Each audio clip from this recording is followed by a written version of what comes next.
इस प्रकार के बहुपद के शून्य कैसे निकालें? पहले इस बात को समझ लेते हैं, शून्य का मतलब क्या है। u का एक ऐसा मान प्राप्त करना है जिसको इस बहुपद में रखने पर इस बहुपद का मान क्या हो जाएगा? 0 हो जाएगा। तो अपना चलिए हल करते हैं। हल में क्या लिखना है? सर्वप्रथम आपको क्या दिया गया है?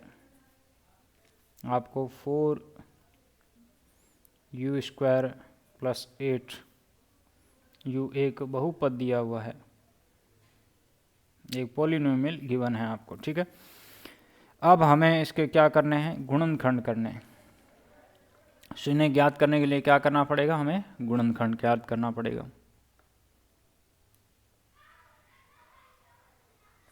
तो देखिए यहाँ पर इसको कैसे गुणनखंड करेंगे? यहाँ भी u है, यहाँ भी u है, तो u बार कॉमन आ जाएगा। उसके बाद 4 का भाग यहाँ भी जा रहा है, 4 का भाग यहाँ भी जा रहा है, यानी 4 बार कॉमन आ गया। अब देखिए क्या करेंगे?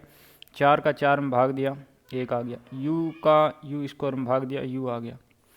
4 का 8 में भाग 2 बार, u का u में भाग 1 बार। ये इसके गुणनखंड हो गए।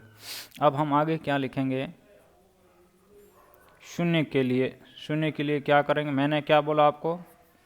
शून्य एक u का ऐसा वैल्यू होगा जिसको इस बहुपद में रखने पर इसका मान बराबर 0 हो जाएगा।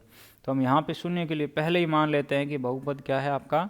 बहुपद का मान जो है ये एक्चुअल में क्या है? ये बहुपद ही तो है। इसको वापस हल करेंगे, वापस ये मिलेगा। तो इन गुणनखंड को हम बराबर क्या लेंगे?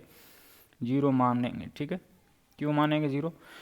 क्योंकि हमें u का ऐसा वैल्यू मिल जाएगा यहाँ से जिसका मान यदि बहुपद में रखेंगे तो बहुपद का मान आपका 0 होगा। तो अब देखिए, या तो यह पहला पद जो 0 है या दूसरा पद 0, तभी तो यह 0 हुआ है। जब दो पद गुणा में हैं और उनका मान 0 हो रहा है, इसका मतलब दोनों में से कोई एक पद क्या है? 0। तो हमने यहाँ मान लिया कि 4u जो है वो 0 है, या यह 0 है। यहाँ से u का मान कितना आ गया आपका? 0। यहाँ से u बराबर, ये 2 इस तरफ आएगा, प्लस का है माइनस का हो जाएगा। अंत u के मान क्या आ गया आपके पास?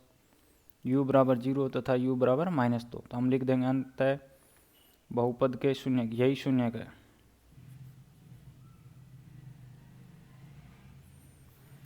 u बराबर 0 तथा u बराबर -2 है।